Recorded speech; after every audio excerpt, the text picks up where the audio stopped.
Hello, मैं विकास दुबे स्वागत करता हूं आपका सिलेक्शन इंस्टीट्यूट के यूट्यूब चैनल में। आज हम लोग इंग्लिश में डिस्कस करने वाले हैं अपना एक बहुत ही ज़्यादा इम्पॉर्टेंट पोर्शन वन वर्ड का। वन वर्ड में हम लोग आज डिस्कस करने वाले हैं words related to art, science and learning. Okay, तो ये बहुत ज़्यादा इम्पॉर्टेंट है आपके लिए। ये सारे वर्ड्स इसमें आएंगे। इसमें जो मेन वर्ड आएगा, एक रूट वर्ड आएगा जो होगा लॉजी। और ये क्या होगा? ये एक सफिक्स होगा। सफिक्स मतलब ये लास्ट में ऐड होके आएगा किसी रूट वर्ड के और उसकी मीनिंग बताएगा कंप्लीट। तो कहीं भी ध्यान रखना है आपको, लॉजी रूट वर्ड अगर आपको कहीं भी दिखता है तो उसकी मीनिंग होती है क्या? Study of something. Study of something मतलब किसी चीज़ की स्टडी के बारे में बात करेगा। कौन सा वर्ड? Logy root word. ठीक है, तो लॉजी रूट वर्ड आज हम लोग डिस्कस करने वाले हैं जो कि आपके लिए बहुत ज़्यादा इम्पॉर्टेंट है। और इसी में बहुत सारे ऐसे वर्ड्स आएंगे जो ब्रांच ऑफ साइंस होंगे, तो इस हिसाब से ये साइंस के लिए भी इम्पॉर्टेंट है। और साइंस आपका इम्पॉर्टेंट है एनटीपीसी के लिए। तो उसमें आप जब सेट उठाएंगे 2016 का कोई भी प्रैक्टिस सेट प्रीवियस ईयर का, तो उसमें आपको मिलेगा कि किसी न किसी चीज़ के अध्ययन से रिलेटेड उसमें पूछा गया है। तो वो सारी चीज़ें हम लोग डिस्कस करेंगे। लॉजी रूट वर्ड एक बड़ा एरिया कवर करेगा, तो ये इसमें लगभग 60 या 60+ वर्ड्स आएंगे। तो इसको हम लोग थोड़ा थोड़ा करके छोटे छोटे क्लासेज में डिस्कस करेंगे। लगभग 3 क्लासेज में डिस्कस करेंगे इसको, ठीक है, ताकि बोरिंग ना लगे आपको। तो चलिए स्टार्ट करते हैं हम लोग आज का अपना वन वर्ड सब्स्टिट्यूशन का पोर्शन, जिसमें हम लोग मेनली फोकस करने वाले हैं आज लॉजी रूट वर्ड पर। और भी वर्ड्स आएंगे इसमें जिसमें लॉजी नहीं आएगा, बट वो स्टडी की बात करेंगे। बट पहले हम लोग मैक्सिमम किस पर फोकस करने वाले हैं? लॉजी रूट वर्ड पर। तो यहाँ से आपका लॉजी रूट वर्ड भी क्लियर हो जाएगा और वन वर्ड्स भी आपको समझ में आ जाएंगे। ओके, तो हम लोग को करना क्या है इसमें? लॉजी की मीनिंग तो हम समझ गए। सब में देखिए क्या लगा हुआ है? लॉजी लगा हुआ है। लॉजी की मीनिंग आप समझ गए क्या होता है? Study of something. मतलब कहीं भी अगर आपको लॉजी दिखा तो उसकी मीनिंग क्या होती है? नॉर्मली स्टडी ऑफ समथिंग, किसी चीज़ के अध्ययन के बारे में बात करेगा। अब इनके साथ कौन सा रूट वर्ड लगा है उसकी मीनिंग आपको समझनी है कि वो किस मीनिंग में आते हैं। अगर उनकी मीनिंग आपने समझ ली तो आपके लिए पूरा वर्ड का मीनिंग निकालना बहुत आसान हो जाएगा। ठीक है, तो चलिए एक एक करके हम लोग डिस्कस करते हैं। पूरा कंप्लीट क्लास आप लोग देखिएगा। बहुत ही ज़्यादा इंपॉर्टेंट वर्ड्स हैं आपके लिए, चाहे वो एसएससी की बात की जाए, चाहे एनटीपीसी में भी पूछा जाता है। डायरेक्ट यही चीज़ बस हिंदी में लिखी रहेगी। एंथोलॉजी बहुत बार पूछा गया है, तो एंथोलॉजी इंग्लिश में ना लिख के बस यही सेम चीज़ एंथोलॉजी ही वो हिंदी में कर देंगे। ठीक, और पूछ लेंगे कि बताइए किसके अध्ययन के लिए एंथोलॉजी का यूज होता है, तो पूछ लेंगे आसानी से। तो अगर आपने पूरी क्लास देखी तो आप बहुत आसानी से कर ले जाएंगे ये सारे वर्ड्स। अब जैसे हम लोग लॉजी रूट वर्ड के पहले वर्ड की बात करें, एंथ्रोपोलॉजी। एंथ्रोप रूट वर्ड हम लोग बहुत बार पढ़ चुके हैं। एंथ्रोप, गाइनो और ये सारे हम लोग एंड्रो, ये सारे बहुत बार कर चुके हैं। एंथ्रोप रूट वर्ड जहाँ कहीं भी आता है वो किसकी बात करता है? वो बात करता है आपका ह्यूमन बीइंग या मैन काइंड की। तो मैन काइंड की बात कर लें अगर हम यहाँ पे, मैन काइंड की, मानव जात की बात करता है वो। कौन सा root word? Anthrop root word. ठीक है, लॉजी उसमें लगा हुआ है। Means what? This will be the study of mankind. Mankind, मानव का अध्ययन। मानव का अध्ययन मतलब क्या? उनके इतिहास का अध्ययन, उनके बिहेवियर का अध्ययन, वही सारी चीज़ें इसमें आ जाएंगी। तो उतना ज़्यादा एक्सप्लेन ना करके बस ये समझ लीजिए कि मानव के विकास का अध्ययन, हिंदी हो जाएगी। मानव के विकास का अध्ययन जो होगा वो क्या कहलाएगा? एंथ्रोपोलॉजी कहलाएगा। तो हम लोग डायरेक्ट लिखते हैं इसको। लॉजी की मीनिंग क्या हो जाएगी? स्टडी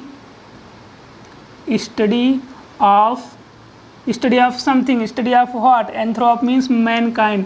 स्टडी ऑफ मैनकाइंड हम लोग डायरेक्ट यही लिख रहे हैं, बट आपको मीनिंग समझना है इसकी।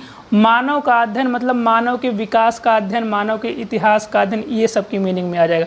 थोड़ा सा लंबा वन वर्ड भी ये लोग दे सकते हैं। Study of development of human beings या डेवलपमेंट ऑफ मैनकाइंड, तो वो सारी चीज़ें आपकी आ जाएंगे एंथ्रोपोलॉजी में। क्लियर है?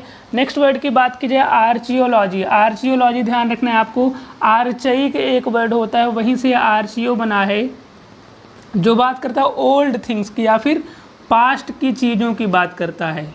ठीक है, पास्ट की चीज़ों के लिए रूट वर्ड आता है आर्चियो।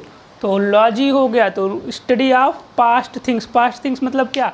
जैसे पता चला कि हम लोग अब जी रहे हैं, लेकिन अब कोई व्यक्ति खोज कर रहा है इतिहास में जाके, मतलब किसी बहुत पुराने चीज़ के बारे में वो खोज कर रहा है, तो मतलब क्या कहलाएगा वो? कि कैसी खोज होगी, वो आर्चियोलॉजी होगी वो, ठीक है। जैसे हड़प्पा वगैरह की सभ्यता बाद में हुई है इन सब की खोज, तो ये सब आप बोल सकते हैं ये सब किस में आएंगे, आर्चियोलॉजी में आएंगे।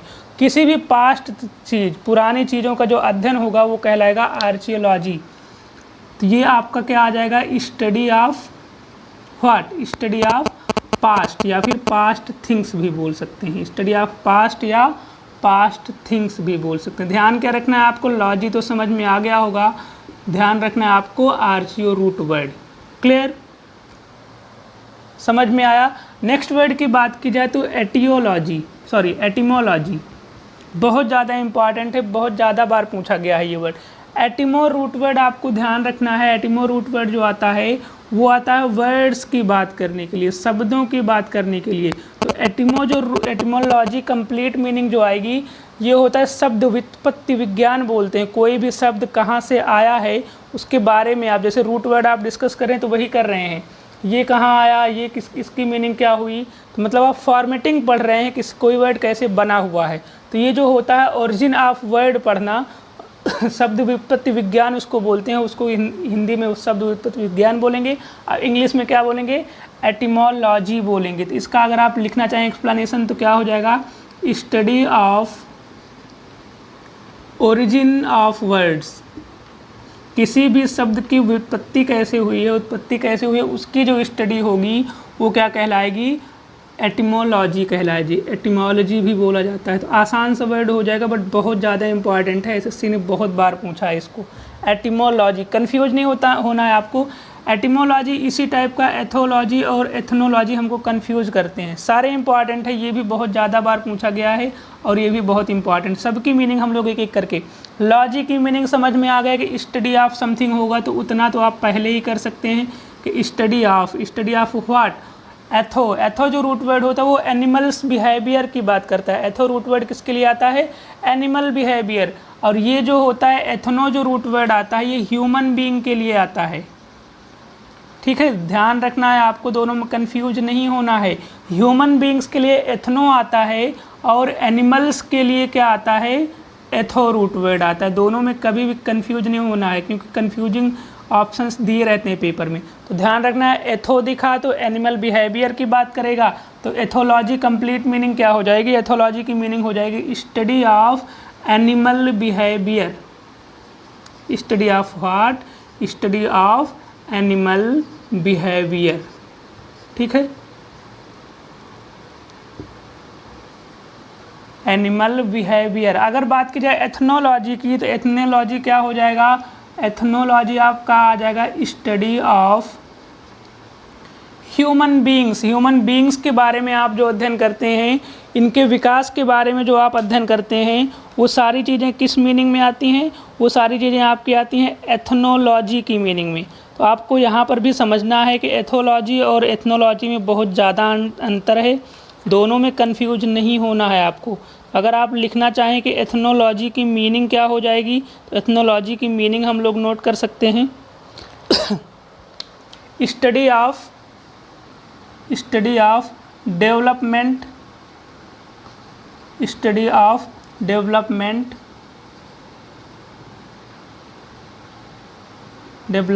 Of what, of human beings, of humans या ह्यूमन बीइंग्स कर सकते हैं। और एथोलॉजी क्या था, एथोलॉजी था आपका study of animal behaviour. Okay, तो दोनों में कंफ्यूज नहीं होना, दोनों अलग अलग वर्ड्स हैं। तो एथनो रूट वर्ड आएगा ह्यूमन बीइंग की बात करने के लिए, एथो रूट वर्ड आएगा एनिमल्स की बात करने के लिए। नेक्स्ट वन वर्ड की बात करें तो ओरोलॉजी। ओरो ध्यान रखना, ओरो रूट वर्ड आता है माउंटेन्स के लिए। ओरो रूट वर्ड है किसके लिए, माउंटेन्स के लिए। तो मतलब ये स्टडी किसकी होगी, लॉजी लगा हुआ है, तो study of what, study of mountains हो जाएगा ये, ठीक है। तो ये भी बहुत ज़्यादा बार साइंस के लिए पूछा गया है, तो ब्रांच ऑफ साइंस में आ जाएगा ओरोलॉजी। वन वर्ड में भी बोल सकते हैं। जियोलॉजी क्या होता है ये तो सबको पता है, ठीक है। तो भूगर्भ शास्त्र का अध्ययन जो हो जाएगा वो हो जाएगा जियोलॉजी। तो आप इसको सिंपली लिख सकते हैं स्टडी ऑफ अर्थ स्ट्रक्चर भी लिख सकते हैं यहाँ पर। अर्थ स्ट्रक्चर, अर्थ का स्ट्रक्चर हम लोग इसमें डिस्कस करते हैं, अर्थ स्ट्रक्चर और रॉक्स और एंड सॉइल्स, ठीक है। तो रॉक और सॉइल, मिट्टी वगैरह की भी हम लोग इसमें बातें करते हैं, तो उसी मीनिंग में आप लिख सकते हैं। चाहे आप बोलिए स्टडी ऑफ अर्थ स्ट्रक्चर, तो वो भी जियोलॉजी में आ जाएगा, चाहे आप बोल दीजिए रॉक्स एंड सॉइल्स की स्टडी, वो भी किस में, जियोलॉजी में आ जाएगी। क्लियर है। नेक्स्ट वर्ड की बात करें तो होरोलॉजी। होरो ध्यान रखना टाइम के लिए आता है, टाइम शो करने के लिए होरो रूट वर्ड आता है। तो होरोलॉजी क्या हो जाएगा, स्टडी ऑफ टाइम, चाहे समय विज्ञान बोल दीजिए, या फिर इसी को बोल सकते हैं study of measurement of time, measurement of time. Okay, तो इस मीनिंग में अगर बात की जाए कि जो वॉचेज वगैरह के साइंस होता है वो कैसे बनाए जाते हैं, तो वो सारी चीज़ें भी आप होरोलॉजी में आएगा, क्योंकि वॉच क्या बताती है, वॉच या clock, study of watches and clocks भी बोल सकते हैं आप होरोलॉजी को, ठीक है, क्योंकि वो टाइम से संबंधित है। तो टाइम से संबंधित जो भी चीज़ें होंगी उनका अध्ययन किस में आएगा, होरोलॉजी में आएगा। नेक्स्ट वर्ड की बात की जाए तो बहुत ज़्यादा बार पूछा गया है important word cytology. Cyto root word आता है सेल्स के लिए, कोशिका के लिए, तो कोशिका का जो अध्ययन होगा वो कहलाता है साइटोलॉजी। तो cytology means what, study of cells, कोशिका का अध्ययन, कोशिका विज्ञान जो होगा वो क्या कहलाएगा, साइटोलॉजी कहलाएगा। आसान सा वर्ड है, बस साइटो की मीनिंग, साइटो दिखा तो सेल याद आना चाहिए आपको। क्लियर। एंथोलॉजी बात की जाए, एंथो रूट वर्ड हम लोगों ने पहले भी पढ़ा है। एंथो आता है फ्लावर्स की बात करने के लिए, फूलों की बात करने के लिए, तो लॉजी फ्लावर का अध्ययन, फूलों का अध्ययन, बहुत बार ये साइंस में पूछा गया है।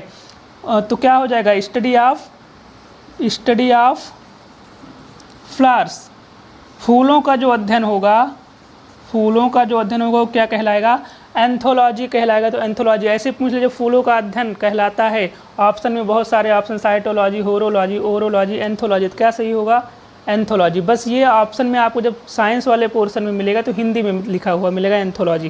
क्लियर। या फिर एंथोलॉजी ही एक और मीनिंग में आता है, इसको आप बोल सकते हैं कलेक्शन ऑफ पोएम्स की मीनिंग में भी आता है।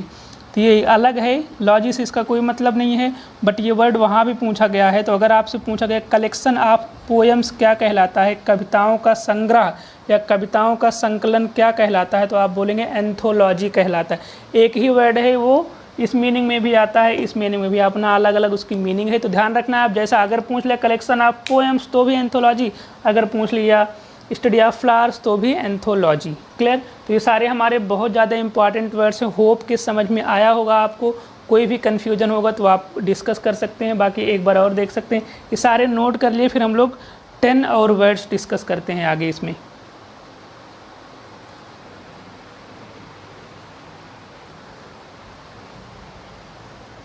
ओके, तो चलिए हम लोग अपने नेक्स्ट वर्ड्स की तरफ बढ़ते हैं। अभी तक हम लोगों ने 10 वर्ड्स डिस्कस किए, words related to art, science और लर्निंग। अभी हम लोग इसमें जो फोकस कर रहे हैं लॉजी रूट वर्ड पर फोकस कर रहे हैं, इसी हिसाब से आप इसको लॉजी रूट वर्ड के सारे वर्ड्स देख रहे हैं, तो आप लॉजी रूट वर्ड में भी आप इसको पढ़ सकते हैं। तो हम लोगों ने 10 वर्ड्स डिस्कस किए, होप के समझ में आए होंगे। उसके बाद चलिए आगे बढ़ते हैं। नेक्स्ट वर्ड जो है हमारा वो है ऊलॉजी। ऊलॉजी भी इम्पॉर्टेंट वर्ड है आपका, डबल ओ, अंडे की तरह दिख रहा है, आप एक तरह से बोल सकते हैं इसको, ठीक है। तो आप क्या होगा, ऊ रूट वर्ड अंडे के लिए, एक्स के लिए आता है। Oology, logy means study of something, तो study of what, study of this means what, this is a root word for eggs. तो आप इसको बोल सकते हैं oology is called what, study of eggs. Next word की बात की जाए, नेक्स्ट वर्ड है हमारा एटियोलॉजी। अभी हम लोगों ने एथोलॉजी डिस्कस किया जो होता है ह्यूमन बिहेवियर के लिए, एथनोलॉजी डिस्कस किया जो होता है स्टडी ऑफ ह्यूमन रेसेज, ठीक है, वंश का, मानव वंशों का विज्ञान जो होता है। अब हम लोग जो डिस्कस करने वाले हैं ये है एटियोलॉजी। एक हम लोगों ने एटिमोलॉजी भी डिस्कस किया है जो बात करता है शब्द व्युत्पत्ति विज्ञान की। ये जो वर्ड है ये थोड़ा सा अलग है। ये क्या बताता है, ये बताता है आपका, ये स्टडी होगी रोगों का कोई कारण है जो, उसके लिए रूट वर्ड होता है। तो एटियो ध्यान रखना है, AETIOLOGY, study of what, study of causes of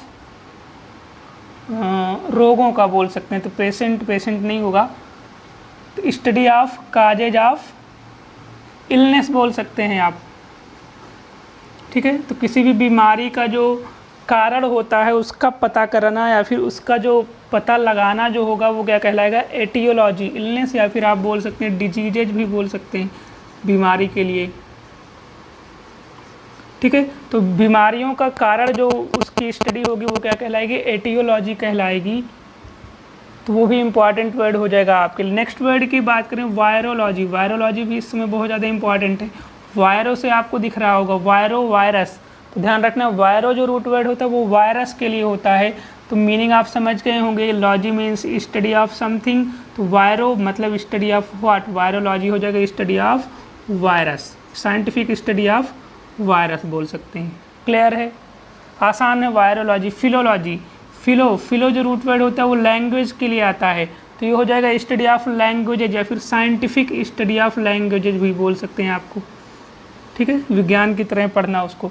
study of what, language, भाषा का जो अध्ययन होगा वो कहलाएगा फिलोलॉजी। क्लियर, पहले भी हम लोगों ने ये फिलो रूट वर्ड डिस्कस किया एक बार।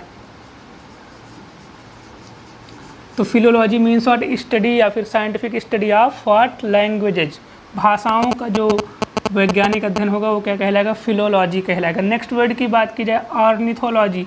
ऑर्निथो रूट वर्ड हम लोग पहले भी पढ़े हैं, ये आता है बर्ड्स के लिए। तो ऑर्निथोलॉजी क्या हो जाएगा, स्टडी ऑफ समथिंग। तो ऑर्निथो रूट वर्ड लॉजी में लग कर आया है, तो study of what, study of birds के लिए यूज होता है आपका वर्ड ऑर्निथोलॉजी। क्लियर, आसान से होंगे। पोमोलॉजी, पोमोलॉजी अभी हम लोगों ने इससे पहले एंथोलॉजी डिस्कस किया जिसकी मीनिंग होती है स्टडी ऑफ फ्लावर्स, या फिर उसको कलेक्शन ऑफ पोएम्स की भी मीनिंग में यूज किया जाता है उस वर्ड का। बट यहाँ पर पोमो रूट वर्ड आया लॉजी के साथ जुड़कर, तो पोमो की मीनिंग समझना है। पोमो की मीनिंग जो होती है वो होती है फ्रूट की, फल के लिए रूट वर्ड होता है पोमो। तो ये क्या हो जाएगा, स्टडी ऑफ फ्रूट्स बोल सकते हैं। फलों का अध्ययन जो होगा इम्पॉर्टेंट वर्ड है साइंस के लिए, ब्रांच ऑफ साइंस में इम्पॉर्टेंट है, बाकी वन वर्ड के लिए भी इम्पॉर्टेंट है। तो study of what, study of fruit, फलों का जो अध्ययन होगा वो क्या कहलाएगा, पोमोलॉजी कहलाएगा। क्लियर। नेक्स्ट वर्ड की बात करें एंटमोलॉजी। एंटमो रूट वर्ड पहले भी हम लोग डिस्कस कर सके हैं, ये होता है एंटमो मीन्स इंसेक्ट्स के लिए, कीड़ों मकोड़ों के लिए आता है, कीटाणुओं के लिए आता है। तो क्या हो जाएगा, entomology means what, study of या साइंटिफिक स्टडी ऑफ इंसेक्ट्स। किसी भी इंसेक्ट के बारे में उसकी स्टडी करना, ये क्या है, कैसे है, इससे क्या होता है, ये कहाँ से आते हैं, वो सारी चीज़ें किस में आएंगी, एंटोमोलॉजी में आएंगी। कार्डियोलॉजी इंपॉर्टेंट वर्ड है, कार्डियोलॉजी। कार्डियक डिजीज होती है, हृदय रोग होता है, तो वहीं से लिया गया है। तो ये क्या हो जाएगा, कार्डियो समझ रहे होंगे उसकी मीनिंग, तो आप कनेक्ट कर सकते हैं स्टडी ऑफ हार्ट डिजीजेज। जो हृदय रोग होंगे उसकी स्टडी जो होगी वो क्या कहलाएगी, कार्डियोलॉजी कहलाएगी। क्लियर है, आसान सा वर्ड हो जाएगा आपके लिए। नेक्स्ट वर्ड की बात करें ओटोलॉजी। ओटो रूट वर्ड जो आता है वो ईयर्स की बात करता है, कान की बात करता है, तो हिंदी में इसको कर्ण विज्ञान भी बोला जाता है। अगर आप इसका एक्सप्लेनेशन लिखना चाहें तो क्या होगा, ये स्टडी ऑफ ईयर्स, कान का जो अध्ययन होगा, कान से रिलेटेड जो बीमारियों का अध्ययन होगा वो क्या कहलाएगा, ओटोलॉजी कहलाएगा। ठीक। डर्मेटोलॉजी, डर्म रूट वर्ड आपको बहुत ज़्यादा जगह मिलेगा, ये बहुत ज़्यादा इंपॉर्टेंट भी है। डर्म रूट वर्ड जहाँ कहीं भी आता है वो बात करता है स्किन की, तो डर्मेटोलॉजी क्या हो जाएगा, तो स्किन, त्वचा विज्ञान बोल सकते हैं आप इसको, study of what, study of skin, या स्किन डिजीजेज भी बोल सकते हैं। अब यहीं पे आपको एक चीज़ और ध्यान रखना है, अभी लॉजी है, अगर लॉजिस्ट हो जाए तो यही वाई हटा के IST कर दिया जाए तो वो स्पेशलिस्ट की बात करने लगे, पर्सन्स की बात करने लगा। मतलब ये डर्मेटोलॉजी बात कर रहा है उसके अध्ययन की, तो डर्मेटोलॉजिस्ट जो हो जाएगा उसके डॉक्टर की बात करेगा, जिसने उसकी पढ़ाई की है डर्म की, वो कहलाएगा डर्मेटोलॉजिस्ट। तो हम लोग थोड़ा सा डिस्कस कर लेंगे लॉजिस्ट वाले वर्ड्स भी। अब यहीं डर्मेटोलॉजी की जगह डर्मेटोलॉजिस्ट पूछ सकता है आपसे, कार्डियोलॉजी की जगह कार्डियोलॉजिस्ट बोलो। कार्डियोलॉजी क्या होता है, हृदय रोग से संबंधित चीज़ों का अध्ययन, तो हृदय रोग संबंधित जो स्पेशलिस्ट होगा, डॉक्टर जो होगा हृदय रोग के लिए, वो क्या कहलाएगा, कार्डियोलॉजिस्ट कहलाएगा। क्लियर, तो वो भी आपको ध्यान रखना है, कुछ नया नहीं होगा, बस वाई की जगह IST, OST आपको पता है पर्सन की बात करता है। नेक्स्ट वर्ड की बात की जाए जो हमारा आज का लास्ट वर्ड होने वाला है, इम्पॉर्टेंट है बहुत ज़्यादा, ब्रांच ऑफ साइंस के लिए पूछा भी गया है प्रीवियस ईयर में। माइकोलॉजी क्या होता है? लॉजी की मीनिंग तो स्टडी होगी। माइको की मीनिंग समझना है आपको। माइको की मीनिंग होती है फंगी, फंगस के लिए आता है ये। फंगी कवकों का अध्ययन कहलाता है। स्टडी ऑफ फंगी जो होगा वो कहलाएगा माइकोलॉजी। एक बहुत ज़्यादा इंपॉर्टेंट गायनिकोलॉजी, बहुत ज़्यादा बार पूछा गया है गायनिकोलॉजी। तो ये क्या होगा? गायन रूट वर्ड किसके लिए आता है? वीमेन के लिए। तो गायनिकोलॉजी क्या हो जाएगा? Study of women diseases. तो ये भी आप नोट कर सकते हैं, बहुत ज़्यादा बार पूछा गया है। Study of what? Study of women diseases. या गायनिकोलॉजिस्ट जो होता है वो क्या होता है? वो औरतों के रोगों का जो स्पेशलिस्ट होगा वो कहलाएगा गायनिकोलॉजिस्ट। तो स्टडी जो होगी वो हो गई गायनिकोलॉजी, वीमेन डिजीजेज। क्लियर है? तो ये भी इंपॉर्टेंट वर्ड है, ये भी आप नोट कर सकते हैं। बाकी आज के लिए इतना ही रखते हैं ताकि आप आसानी से पढ़ते रहें। बाकी नेक्स्ट जो हम लोग की क्लास होगी वन वर्ड्स की, उसमें भी हम लोग ऐसे ही वर्ड्स डिस्कस करेंगे। कुछ लॉजी वाले होंगे और कुछ अलग होंगे जिनमें लॉजी नहीं जुड़ा होगा, बट वो किससे रिलेटेड होंगे? वो words related to art, science and learning ही होंगे, जो कि बहुत ज़्यादा इंपॉर्टेंट हैं और कॉमन यूज वाले हैं जो आपको जानने भी चाहिए। क्लियर? तो बाकी चीज़ें हम लोग नेक्स्ट क्लास में डिस्कस करते हैं। पढ़ते रहिए। अगर आपने इससे पहले की कोई भी क्लास अभी छोड़ी है, चाहे ग्रामर हो चाहे वो कैब हो, तो सारी क्लासेज आप लोग देखिए, सारी ही इंपॉर्टेंट क्लासेज हैं। हम लोग लिंक जो है वो डिस्क्रिप्शन बॉक्स में दे देंगे। ओके, तो पढ़ते रहिए। बाकी मिलते हैं नेक्स्ट क्लास में। Thank you.